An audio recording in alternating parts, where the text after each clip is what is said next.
এটা হলো roller net. তো এই রোলার নেটের কাজটা কি? এই রোলার নেটের কাজটা হলো আমরা যখন সুইং উইন্ডো কাজ করি ওইখানে নেটের যেই প্রয়োজনীয়তা আমরা উপলব্ধি করি, যখন সুইং উইন্ডো ওপেন করে রাখি তখন মশা মাছি এগুলো আসার সম্ভাবনা থাকে। সেক্ষেত্রে ওই সমস্ত জায়গায় আমরা এই উইন্ডোটা সুন্দরভাবে ব্যবহার করতে পারি। এটা অত্যন্ত কমফোর্টেবল ব্যবহারযোগ্য একটি উপাদান আইটেম। সেক্ষেত্রে আমাদের যে উইন্ডোর সাইজ এইটা বা জানালার সাইজ, সুইং উইন্ডোর সাইজ এটা হইতে হবে উচ্চতার দিক থেকে 4 ফিট, 4.5 ফিট বা 5 ফিট হতে পারে।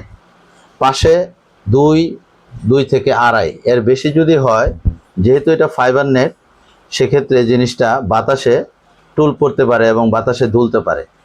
তো এই জন্য এর মধ্যে যদি হয় যে কোনো সাইজ, খুব সুন্দরভাবে এটা ব্যবহারযোগ্য একটা বিষয় এবং খুবই আরামদায়ক একটা জানালার মসকুইটো নেট।